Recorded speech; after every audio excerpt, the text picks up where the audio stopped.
So, welcome back. And a positive article. I was very excited. It sounds like good news. The international charity group Oxfam has discovered that South Korea has made strides in reducing economic inequality during the pandemic.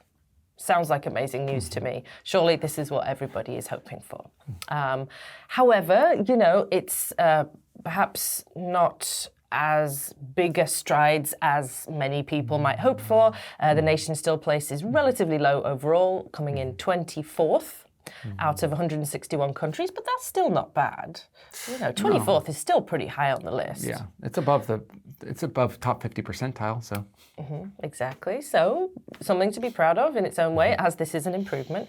But again, the critics point out that the criteria that Oxfam is using, to measure this inequality gap, by those criteria, the gap between the richest 10% and the poorest 10%, so the very top and the very bottom, has actually got wider during the pandemic.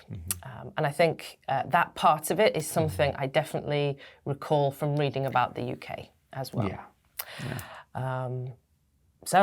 Let's get into some reactions. I think a key point to understand is, before I ask the question, is what exactly is progressive income tax? Yes. Let's make sure we get some idea about that. So maybe you could give us your description. I've got my own way of trying to describe this. Okay. Well, we'll try it both ways. I think it's quite simply there's different levels of taxes depending on your income. So if you're at a very low income, your tax rate goes down. And as you go up in those income levels to the richer level incomes, your tax percentage goes up. In theory, I will talk about that a bit later. And I'm pretty sure that's the system that operates here in Korea. I have no clue, but I'm pretty sure as well. Yeah, it definitely does in the UK and US as well. In the US as well. To we an have extent. our tax bracket. Sounds like a competition. The football brackets. So another way to describe progressive tax is compared to a blanket tax where just everybody pays the same. It doesn't matter how much you earn, you just pay, say, 15% or something. Looking at these two types of taxation, it makes me think about that really famous graphic that's about, and I think it's the graphic is meant to explain what is equality or different types of seeing equality. And there's a group of people of different heights, and they're all trying to look over a wall. I'm sure you've seen this picture. And in the first picture, everybody gets the same box to stand on. So the little guy, the smallest guy, even standing on the box, he still can't see over the wall.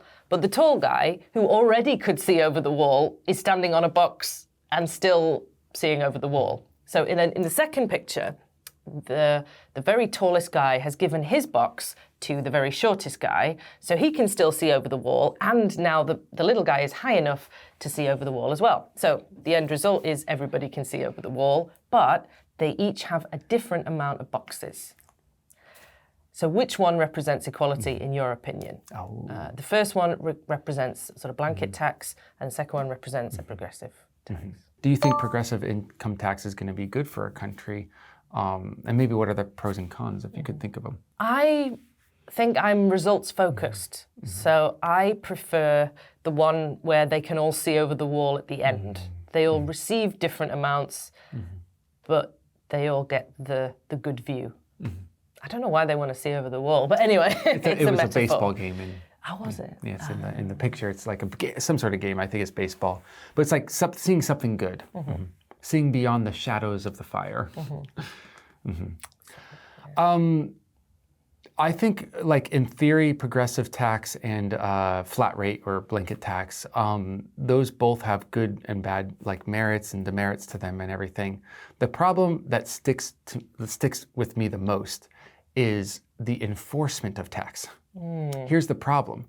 With progressive tax, the theory is the poorest pay the least amount of tax and the richest pay the most. And in reality, as we've seen with so many different people and companies in America, the richest pay the least amount of tax and the middle class and poor are footing the rest of the bill. The richer you get, the more ability you find to avoid taxes in a legal way. Immoral maybe legally gray, but legal enough not to get in trouble. And so you have things like, Amazon paying close to $0 in taxes a few years ago. That still hasn't been resolved. They've paid very low taxes this last year as well. And you have people in the middle class paying hundreds of thousands of dollars, well, maybe not hundreds of thousands, but tens of thousands of dollars in taxes. And they need that money because of, pandemic, inflation, and the companies don't. So progressive tax just doesn't work if you give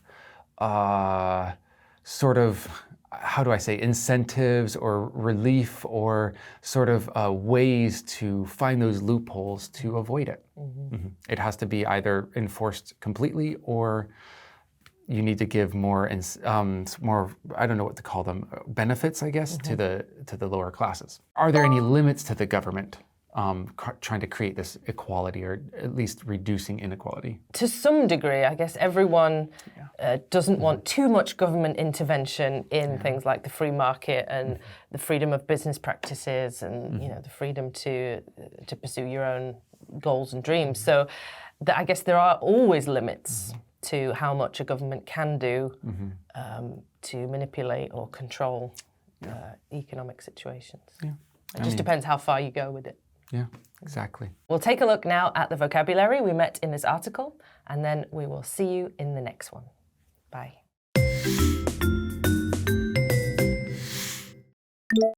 Stride. Stride. Put into effect. Put into effect. Progressive income tax. Progressive income tax. Tackle. Tackle. Safety net. Safety net.